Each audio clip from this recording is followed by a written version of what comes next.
kana sigin amanjong o phai tin ina sangin chung chonin lamka hanjong na patsa win ke yong kloi ho chi lungin ka hum denin tujin ka namai ka mu a na ho ang sung le pathina ka din the jadin pa pathin ka thanga he kamin hi ani Moses suye ni ne boila la jing Tunggu nanti le min Lamkeng ti le Lamkeng nung ha pasalam ti ji kamin hing se ni hel kula ma hi zol dong ka hau kun ka zol sun dong hi ikiham ka la hin ikisei de ham la chung gong hin hing hang gam mun kana ka chi pasur pa tunin jor sa ne hute ti phai zol dong kini be se lo min jor sen de na iko wa de tin ke lo hanom ten ka si hichi po zu de ha lang hin go azu thimin me jingin athim thimin me wa zo hoi do hi ai le cha chun bune ko long ni tan hoyam ka zol ka ti tap sa ko nga te si pi chu a ko hi ko na zo mu he ei ha te se ka te ki zo long chun no pi na lai ama long chu help kolam ki to chane ke mi a chu e chun Kaki pain, Shillong hi kanewa lai kale kasim til. Iti mahen lang Shillong le kasim adien koi majong kan hepon. Iti nga kapute kapulet lam college na kai thu kana zawi. Shillong hi college kai na ding le kasim na dingin kana ngai cha he. Achi ho jong ko cha he jingi. Ala tu ni chan gein iti chu ki chang jo hi. Ilong na tunin mi kat mini boy lovin. Opun ta thea Shillong Turkiya ho nammi te hicheng ke phom theu. Tutin le sa te naw te nga go thang tam pin le kana sim theu. Pathin ne lung se da kalan no zo se da den pa pathin ka thang wa de. Hi ne he ba go he lo ho tinga chu tang ki seile. Tu a teso president ai ne it's about now about JK na lang khau to ten kokhat zo pi ho ze hi bin zo pi boy la ya chu ke yo Bible ka sim la re hin Bible ki sim hi le yam ti le awang sila ki za bai thi hi patin thil bon hin tin to in ka che ne hi mot bung hin ai wang in KBC na kan tong in 1996 la ko nin pastor ministry tong lu nin patin in tu ni san ge ei ku hin tu hin kaji kacha to paya kamuin tu to ai KBC mission and evangelism secretary mo po nahi APB ya chu tu na mission tu temwa saving kanomin pathin phathe bo na kaji kacha te chanu ni le chapa kha pathin AP ji zo kha se AP pathin nam na ni ve kati pa e ki ga po in tin tunin pate nute mer tamki tamer hesa ki phalo no hin ki pa le jing ki mu to he long ti ka san katin ka thang wa hi seidinga ka dei Bible chang tu chun chanu nen sim no tan yong le achaina in e khatan sim me no min ichun pakai obin hita ase ke man ka zai kuham ke man ka so ding mi chu chule koi pen ham Te ho dinga chi ding mi chu ati chin ken jong ke ma kom na me so ni ti ti nin tu sim na ka te bu pi ta hen ta chon sa na le lawan sima te ho zo su ngai sima ba kisana te me chen ba chu chu kisan wa nga aba he pa ta ko the dinga Ton so dolo dinga cha isim wanam ka pathing ta mai ka pathi nadingin sonal me ku na cha he zong tu jing ka inja o so pi mi he za ang sung le nang ma ang sung ading do the nei koi na laya na thu te ho jong sei do the dinga pa pa nei ki jin pa ka namin kin ka thang wa hi o te ka lung tim te ka ta sa te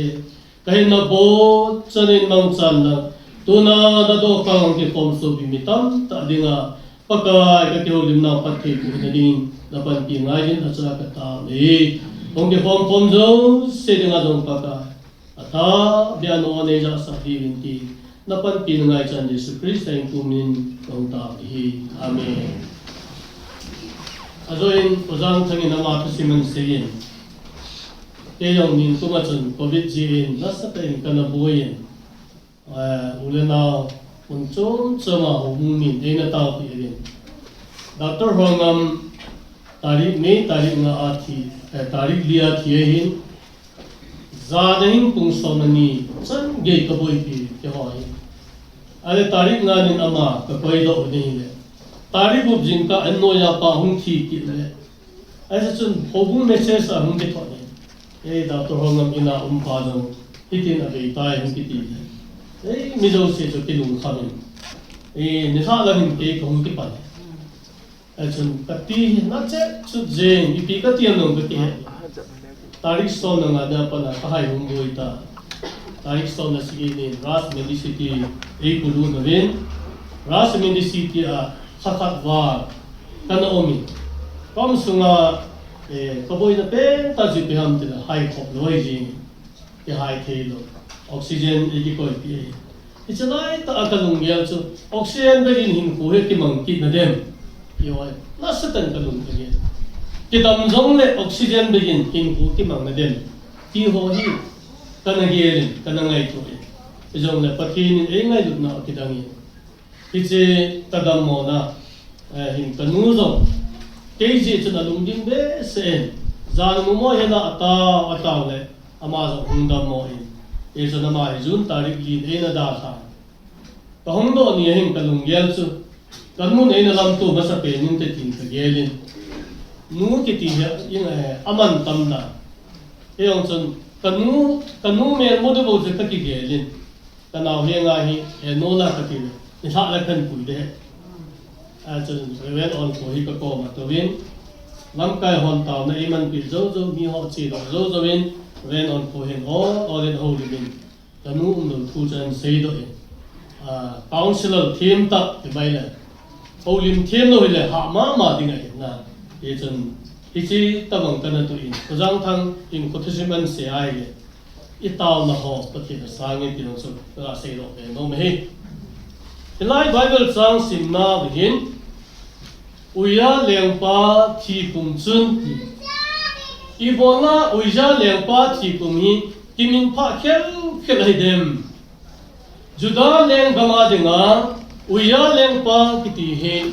pathin ngai duta pathin heta pathina dinga mon ki onta leng khat anahi kum som lagu phangdong ahia panahi leng vai pu a hum na an to panetan kum som ngalani sungi juda gama leng vai anapo ne hiche leng vai anapo lai ta hin ade dinama ahin ku te siung ya ong hat bo che parhin Hichi sa lang lenggam asayan ten Israel lenggam ni etek an bol ta nasatan etek an bolun ichanyam kada ongcha la Israel nami te dinga hi lenggam te ni nakiso dawa dinga agamu hi midang ten hitabang etek an bol now phat light ahi uya lempa thiai hichlai tahi Isaya hi ipege lam ti O tunahi keima pakai huin thing kachi a taw na kaman do wai ki pahi ama ti gel na hidingin akimune ya chu lai tai uja lempa athihin anampum piwa dinga hi lungdon le lunghe su na tam pi anumai tai ti akimune ilai kasim tinga hi te ka dinga chunga gele Rajiv Gandhi athini hin kei chlai chun pathin tu sein naga lo jang kana ba len chuting le meki holang kana chi nikhadi hichi ama athini ajing ti dam chun lamlai meki hola kun nupi hola hin katovine gari kanga ne meki nupi hol Rajiv Gandhi thi apo na dan mizo sin apo na dan chu TV avevin akap tingole kailang amora jun kachin kami thi gadu ki India te denga Rajiv Gandhi thi chu ichan dia mihim dung he mai ta hichbanga chu uya lengpa athi hi Israel te denga hi Pathinin adaha tabanga akingai to lai tahi Isaiah thim gahin pakai huin anazote he chun chlai mon hin ama thilthum tunin kaga seido nomi khana hi hoina zotna hin chunglang thilmuna anneita chunglang thilmu ti tenga hi pathin dolpina kidang ta mune wana shrafin te ati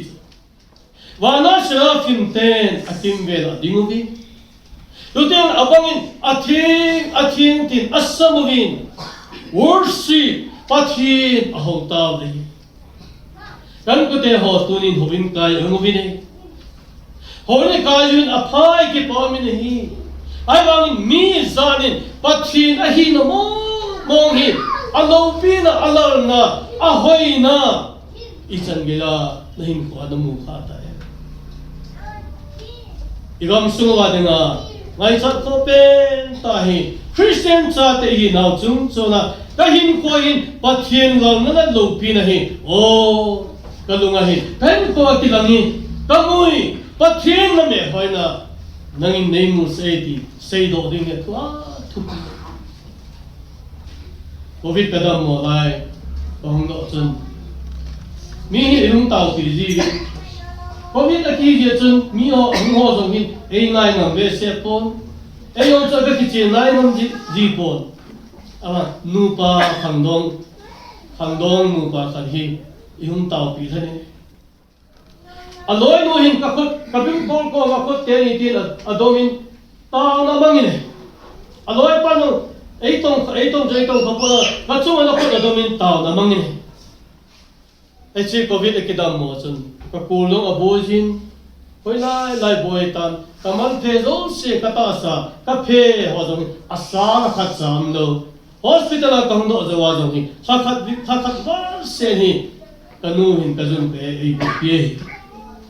lai ta na man thani amen ati thana he kanu hin aloi pa ko he o pathin tau ki ding dei hane ta nan mong ki thane ta nan man han su akori ta do ma kabil kol ko ta do kabil kol ki hong hoi je ka ki pa dan da hita ki thing no ta ba he ji tu chan ye ka sumen thi pathin ka thang wa pathin lo pina Isaiah amuta an ko te ngai tu ji nahi yo pathin hasate pathin na tong kahi ti ho lo hi tam ta hasan na ki nei jin phum che na ki nei ji tunin nula pate adin khangdong cha te le khasim ho le khasim na wa hin pathin mel faina pathin lo pina I chan gya nangin te na nahin ko a feel ibol khata venti ikido diu ka domni masangya chun Korea ka phai Korea ho ya aphat na tam pi sei de omi hichila chun kadai lo thil khat kan muki ne apa tam ta na phalo umji ti chu golhang me vai ta aning ne la dum che alum hi chu hi cho kan mu pha chun katin kalum thi ma hi ala Korea pastor ho ka ke lim kia he le am ho lum kham na pen ta hi khang do ho chu alumu ta san na hi tu khang dong khang thao generation Korea gama hobung na sa ta ho hi tua khang dong ho hi hita bang hi nu na pa te ta sani an zui zo na di vem ti adel kho pe no ka heta tu ni dong khang dong ho pakai minin kan tim no mu Singapore pastor kan in thu se na chan can faith last to next generation tu na nu na pa ten pathin ata san na thu ta bang bahi next generation na jong ong jo na dem na in hichi ho imu do tin ring number 1 Isaiah pathin lo pina kidang ta mu hi tu jing ka in khamna ka sei no me ani na chuni pimu inner vision na tin stop there pathin me hoina lo pina hoi ta mu phanin ama lama ang timodo tan atu chang sei ti pi sayam oh he ada kahitai izirami le keima mangtha kahitai ajichu keima mikam thinglo hola kahi a thinglo la kahi abula kahi Isaya bunga sungkona simna oh he ada nahi ada mi ada asai tu bube sagi vese ain chadai hit ama hi oh midang hi ada hi kana ti pa kana sei tu ke jong hi ada hola kazawata oh he ada nahi mi ada kahi mi kam thenglo hola kaita icha ama lama ki budo hi nagna saying surrender akibor kitaw pathira ma keima hi I matsa kai poita akimulai ta hi me a chai che ang ki choi wan ti len akam hiti to le pung che mi belo se le ki su thi nai ta ya achunga lu mo na ti da ki do se o ki sai pha hi abana chun be dai le ama pakaya ko ogin ka sa kan ko te ho lai hi ga ge lai le eima ki mu no ti hi wanoli se da dinga tupi penta ka le ai wangin ei aki mu ji pon midang aki bo the jine eima phat na wo hi aki mun ihin le na ki mu ji lo lamkai ho akuti bole ta sei jin mi ki kam ano ai lamka hoda mi pi ho khuti khati ti sejin tam pita ki nei ji ei ma mo I pi ka hi ti ki mu thei ji lo adam hoya da hem ati lai kon pakai nangma ka za cha jin ati sial tai I pita hi ti na hi ati lai kon kana bor khial tai he pa ti le bible theme ho sei da nahi hich lai kon Ipihan kile do kina pathenin phat api ding hi ai wangan aman pui ango em pathin jong ango in nangman nei pe hichinu nei apathin pa zo ango in azinu zo ango in ama ki mo po ne thei hin pulu na chu azi an nei pi zong ne o eni hi thei han lo pi chu thei ne dinga pathin ei ko ichi pa khu eni ne ding lo pi chu ta azinu ala hil ding pa chun azinu na pi akila ne ai chu khap ta le pathin na dam ko ma sei chu if na za lo mai thi hichi ho do sila chu ama thi ki chan bu chi a hi hitabam chon se ma no le si ni te chon se dai tha na burpi pen tai ama ki mu do lo ji ni vena hi le tu na I pathin ho na eima iti ki mu em putin midang iti na mu em ei la I hoi tan ki kola ikimu the ai le apana pha tu la e ho ki mu da han ka ve da hi le bengnam ki kol to pang tam pi ki mes I he di we bengnam in ni khari ke ya thi ka hi le ka hin de ki khu le amna chu angki koli ki kol ta da ki kol ding a keng pi mu a koren tham to anu jang gi an than a bil ko lai tham kha na bil ko le vot so ke chu benglam le he sum chu mi thi ho he vo de ti he ji chu la a tham kha na e ki he thi ka ta a thi da na ki mai tu a tu thiang ki pu na cemetery ama lama ki bu he ti a ki bu jin I chan gai ki bu da ma ki ha po zan ko jin chep che me hin du pi khat ha bo la hum ka am dan chu achanu ham chapa ham khat ana thi ti ti le asai tha I din da ta chu hum ka min wo kana hila da du je hin da si du mo hina wo kana ta akai langa beng dam ju an do Omong dong kamu bina omong dong kamu bina lagi.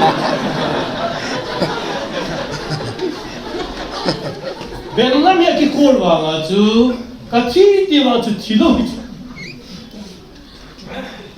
Tu na hi chon se dalam pia chisa kai ta. thagawa hin kai ta iti wanga chon se dalam pya him te kyung khaji Isaya dong hin Israya hi kidang ta ama hina ain kibu so bite ho ke ni kam thinu la o he ada kai ta kangai to ai tupi ka sa de ye chun hit ho zo si experience amu zo he chun ke ma pakaya kon o khat za we hang ke man ka so ding mi chu pakai keima komna keima nei solin adon na hilai kaladom athum na chi bena hele munsom chumuna zet la rei muna ati sa le tham muna ati ama patchen no pi na mu zowin ama akimu do in ama akimu do zowin sa le tham muna de si hi tuna sa le tham ti ting le anoi lam to sim su le ho chon Israel te condition anapolo azagin azalo avang tavia tutingle hitabang mang thua se vinti ta se hitozo silahi kema eiki solahi ejo pakai kema komna nei solin tuni no hon izo salu pati na tong ding kalsu ale tuna hi iti to ovem Mission field pathin holo hola ti ho iga gelai tamna gelala bairam ta ki gelai en tamna gelala ha sakna tampi kimu Tripura mission field ka visit he yo commissionary ho emi ni le amo local mi ka dai mi thum ai ke chu iti bolin ka hapon amon ka che na diu kho chun ko adi na chun carton box hi box ye ra ne thi kapu akusung ka dul wa hi le sangkol to ka jo du da nei do mi mo zo ni na hi ga ho lim pi the be se jo do ai chu la mi him na lum se na dance ka ne thei po chu nu pi u pa ki ti lo ka hon ka lo nga kita have vet jiu kita ne thei kyon ka ana le chuka vet nai le ka ko hin thuchi khat anomi chapang kam jenga rumham ti kha kha ka ko wa ko ne tamya hi bazar le ka ya hi yung ke le teng le inaw te ne thei ding mi za mi nga ham mi gu bam da ki to chena mi thai hin ki poji nunga kha le naw te yan ko a hop le ne thei kha chu wa ta chu hoi lang ge ta dang ti khol ko da pa khat an mu man an kati da langin ne the ne ta ong ti le chapang kam jinga su ma atia cha pa la thu chi a ka nei lo ki chu sim chu ka gel lo Tripura chu mi no mi pong chu ne the ka po hok ta nga lo ji ki chu la a missionary mo na to Hezong nom di pastor safely buite ama hi commitment hoi ma ji Tripura boi laya mi azam che laya hi khusum cho changa ma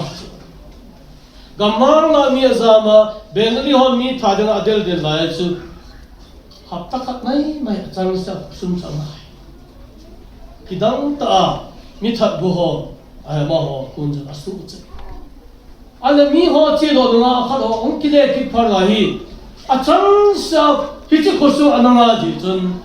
pathin thu ka se ya hi le ni danga ka thu se ngai nom ho tam pi ka thu se angai le te se ho dong hi asil ji a hi do dong avet pi a awon do dong sok te go ram kha ni ta ba abol ti dong chu krista za la abol ti we na he ta sa bol bo ai nei thai ka hin gam ki ngai cha hi thobin sa de sang som ni a gam khat ana chu ana pi iti da na sang som ni se se e pastor ba hita hi kan si na ama do patina no pha na chu hom cha kha nei cho sa hi chlai mo na thum thobin na sa te ta ki sa patin ka thai to ni e ho de mai de na hi le pakai ke ma kom nai dei so ni Kipana tu pa isay pong diyo. Kipana tu pa zala ikisakal diyo hi. Alawa lupi hi. Ahin la bilaw si missionary iti po. Tutua Manipur outer parliamentary MPI ni pa Dr. Lord Wahi. Mawa katin tu siya kacil na. Men society kupasom tamang kacil. Mau sang sanga amoy na pun kagil. MBBS sim laya atu sim ho ni ang sayo. Ama na sayo. College ka kay laya kadali agazi masapel penitiham tay. Tu kun sungahin non-Christian patin tu hello ho. Minga pakai. Minga ko patin tu kasi nei pe. Alhom penta minga. Ito bang dunggian ni iti. Missionary full-time kalsuhi zong. Patinin kay hoya iman sa akin. Ito bang lumput niyahin kung anman sa akin. Patinin. Tunay sa andom sa ni. Patin ngay duta ni kanay. Patin katangbain. Tunay nang kasay mumso. Pagkay kay man, kung na solid iti, hoy laya iti patilada. Tutong seminar kanina, kalangkay po ka na sa inay. Pastor ho daw siya sa idong gulay. Kaya nagka-detail ng adong. Vanlenga na to dingting itinataw zirem. Tuni ho daw, vanlenga to dingting, yung jing lekun vanlenga ka to dingting. Ito dingting na iti kita ka. Edo na wajan nupi ho. Pagka sa kalian kung nadingin, nei kithon pi, nei veng pa kizugata. Abang chun ay hiyam hilo, pilot pa din ang kagataw. Ano le, koy din ang kataw. Van den mission din ang kataw. Ni kon katsu. So ano si itaw na hisu ke din. Aw taw na chun de ama na say na. Pagka tu na lai ko na lai ka den dinahi. Kato piding kakom kabela kato piding kani koma. Nang matu pa kasi da trading mi nei penti katauzi. Ala ni khat wan lenga ka len na hi. Kakoma hin lang alai ka ke to na hi. Lang hin nunga numei ka tovin nang pasal ka tovin. Amani chani gel smart ta ila ni. Teni ko pathin thu se gatit numei nu ko holim pi masadam gatil numei ei je chan ka ki phalam le. Pasal pa hi holim pi the dham hingi kong tho limana hi pathin thu kan sei si. Chu nunga do chi nunga nu washroom ka chi ka ko de an se yin chong kal alam pi ko din ka ki le hai le a bek hi khom sa wi a bek sum to ka ga be na le bible anu mi kalung ti mo chin ni christian hi ong ki le pa chun o ka ti hu lim hanin pathin thu e ka hu lim khom ama pakai tao na kamang ka gela hi le a non christian pa khat to christian khat ka to koma holim pi masat din non christian pa koma holim thena lunggian ka ni cha pathin ka ta masale tin thang ba na kaya jine gari chungi to na ho wan le ito na ho office kai na ho ki ho ta bang lam chum chuma hi pathin na to thina am ki Dr. Jem Paupun to say na say Bihar ki tam ala UP ki ham bank officer ka achi apion pa ham to kidal pam chun anoi la ngai thela chilan sot hu sonan chirmi window kolin ka ga ge tamus par ke ka ding do in ka song khol ka ki bin hecha sot lel thil chu ka ka sot huai sal christian ni hameti ni christian hilai office ai kum som ni le kuma na kan to eta hitabanga kabul so ni ki thu pi tu ni number 1 Christian ni han hi Christian hi cho tabang hi pathini mi lam chu chu ma ti man sa thi na pathini thang lo ye jang ka so ki te ho pakai ki ma ko na ni so ni tu chunga pastor boy pur sir to hi gohati a CBC mission secretary ai aman ek mi hoi ithiam pu le tin ho a bon gohati a pumi kom tan ke de go so na ka we chan tu se ei ko ka hi ha chan nong bil ding nong ei go hin tang phul ho na ko ho ve li dung bil bin taw na yung man pi bin manipur mi la ya nong um ei ti bin ei go mi hoi ithiam pu ta na sa ta ho le mo 이제 왕나 그러나 아마 두세나 게임 하나hin 그렇게 남자 게임per 메이지호 영웅이 메이호 피파 아차이 나무 거 막도 어쩌길래 손에 가까는 지팅이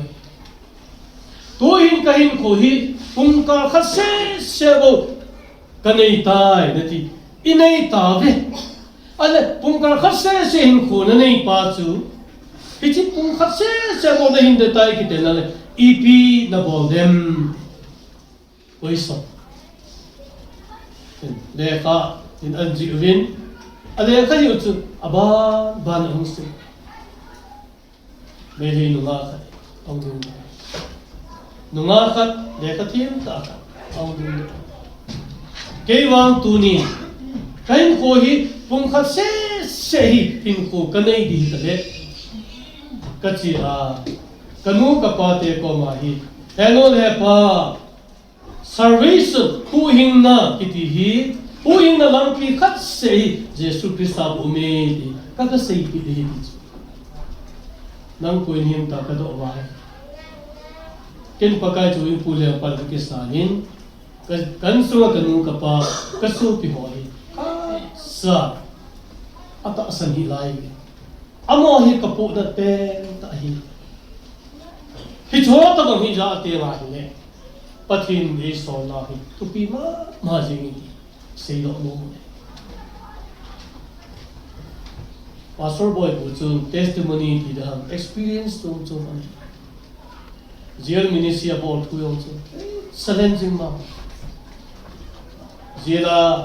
kat kadu dawai athin tu ka seyin ama na sei le chun thing noi mi group ma umai ke yong ni bi ham ka ga chen je ni si ni bi ham bo ka chi manin ti la ama kum ni a boi ti je la ai le ki khena hin ka taw achum be ka taw pi din mai cha no mo wai le delun ka ni som ni to del kat kanin ka taw pi dai le anung nga mi ka de loi hoi nang chita an sol in ama hin aba lo ka o la ma ji amo chi do zun ko an khai agim nei dan chu ke chu e bol ki lom kim taw hin zu ne ti chu ni ji la on mi ki lo na ai ko to sima sei chu tu ka ke tabang criminal mi chon si wan kam ka du zo de na satana kami counseling ka bo kanta kum khalake chapa he counseling kan bo achai na in hiti na si oye bu ke wang kan khoi sajiwa jil pam long ka mu ta lo din ai sajiwa jil pam long hi ka chu kha ta lo din hi ke hi lai ku pina la kan ko de la ya hi zong ne sajiwa jil pam long mu ta lo ding zong len wan gam ka mu ta wan gam a ding pathin e gun chu ka ta tun wang ka lu mu sel ta na mel ka mu ai ni danga ka pa chu ki pa na e pu ye ko ham ka sol din ni chu cho zo si be na tu jing ka ri pathin na to na nu na pa te nga go thang te thase lo bin pang jing ko thilpi na ma jong kun chu ten pang mission na to na dinga zo ilumu de sa ate kuting le migelo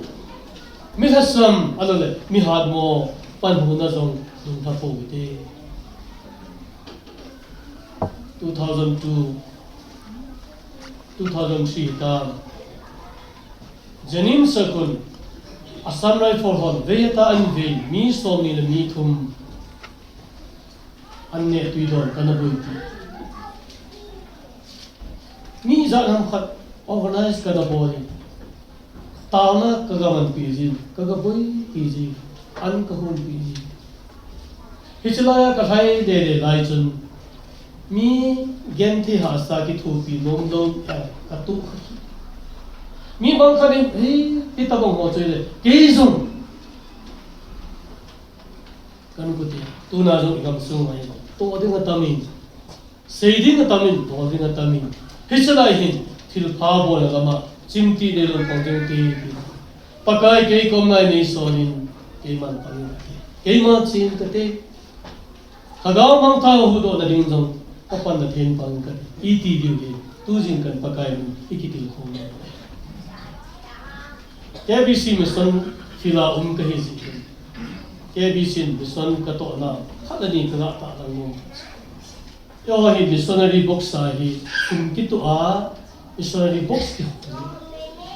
mun khana hi missionary box ka ga honwai le sathum dana ko hi anu palana hi government service bol hi box su ga hin chen niu ke ho ka mo ni sa le itilo no ni tan le ka ke thon pio ni ka chu mo insung ke nai ja an ho si nang ni no pa na ba de se ma ni wa za ta man za pe pe ni jani ham pa an sa to ani hi chi be koi be ta ngo tu nang na ka be na hi le ki pa am ta se palin mu noi palin akun ning kuma chun one family hin kum khana lap thum le sang som ku le segi koi lak li je na ding sang thum fa itno lo nei hana nang ni za na koi ham aloi nung hit sa hotel la aloi pai graduate teacher echo whatsapp ma ki pathu ga apuna mi ho hin more laina ai lo lo po ho wan gin mo in khul ki da lai ho ki gin mo ha te an khul ki da lai ana mai tam semin ka chen laute ni ki panna khan han an nei ki si eo nisya sumna pai kamu ho de tha te ka su tu ting ne ka sumula no tha pen peni mission na to na ki everything keni nu pa pathina pathin thu ka se na thela umno ya hichi ki gyan thu nai angkala tangai tu kan kuteo ichwa ko la chu missionary ho salo pha cha cha ha ke thoti na ke sikim gam kachi nepal gam kachi tulai pathi missionary igoi ho dong gi nidawa chu missionary te le kol ayo la me he ko ha nepali ki tai imi sa ke use eta kachi riu he te wa le nong hun ka nga le le ki pau jong ki za khatal wati ju su dum sel te da ichwo de ma hi iti te nga hi le kan ko te ho ama hon non christian la pathi thu se ni hidanga I ho di tau pi diu atolo bo pha cha thot din akala la dammo me se avil na diu lo them khat de thot ngai ki to to dian ji ai ichwo di la hi ho bungi pa de la kachate hen ka sei tuna missionary books na su ko hi missionary ho agil ke ni adang cha ni ba atui do na ding le anne na ding so boy tunin zo bumi te ho pathina e to na ba padu isaya uya le pa athia mizo se du moi chen om na ya bel ding nei no lai ta pathina na ri ata bani kum hin khu chi le na doctor ne gin pa hum be yin inam su no moi the jing na e yo ki pa do anum ta ko atila covid thu kise la chu gamdam kel sa ne ki abanin doctor ne gen pau hi doctor hong awui dinga umai tu hin ka khu khoin ha lo hanen kane ta ku akizan le ama hospital hun kunta watsama hi suna ab waya jingka ta to hong jenim sa ome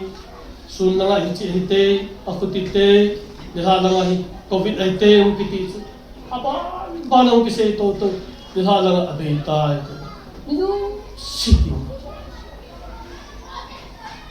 kan kita ilam kai lien khat nani ahum dei zong hitla ta is judate lung he puldowa online ta isaya pathin na be pathin lo pi na amu a ama hina ki mu a achaina pathin ako na za isaya thim gaw hi Allah's journey mi ho pathin thu sei phom na le pathin na to anjala thing a na a de ba suma ase ba kya chu ahin ko ana ki chai hi zong le thim ga isaya hi tu ne chan dia tu si se pathin ko na o azza ko na ahin ko dum kaya pathin ana ki na alebasi tiute ama hin ko ki chai zong le ama pathin ako na kitil ko na din Dr. Ivan Bati Nagalena himin thang ta athi ko de dius anai nga zo si a bank carbon che ke ave do 1 crore ma ke tu na thiding ka ta 1 crore ka nei ka nga zo si pathin na to na din pita nge theological institution hole mission filadinga abo sa thiding ko ni ama aloy ko junior ho Dr. Richard Songate ki to loy in ko with is ko no ki to win sanga ka ga pi sanga choi akipa dan tun bang mi hau sa pe ta imazo she pe do a sanga aga pe lau sa ki cha hichpum ma sa ale shi ki sai ama anam sungale pathina dinga adala chipi ham adam laya ane nga zo si pathina to na anu pia ke hin ko ki chai zo le pathinin phathe ibu no hi pathina to ni hen anaka hichi hi tulaya Nagaland te akitil ko na sa te ta ki yejun tunin zo patai ki ma kumna nei soli ke ma kumna pa pa desto de mamsa ema ke pasti chu student hall student life pastor vai kadin do thu ka mo nga thi ji sibu guri ka chele imi na ka boy lai pina bo on student hall pa thin thu ka chele pa bible Shillong hilo ama gari chai ka campus sahib pathin tu sia kam kakiman kon na sponsor na sponsor boy tem pocket money denga kanu kaparin to kaman sa tapi tio chun hin dia so ka cycle kangai chai hin tio mi whatsapp hin nunga ka din cycle ngai chai katile nupi kharin camping kate hin icha tabanga pathin na to hom tula hi min kangai chai ti chu scooty ha khari le lo cycle kangai chai hin ti chu it's ipan na thei chi pathin engan sina ki subuli tu tuni ichla ho gumi tin te so pathinin emang chadu me ema hi thina chin pa na chin te ti ti ho na hin tin pa pathin pathin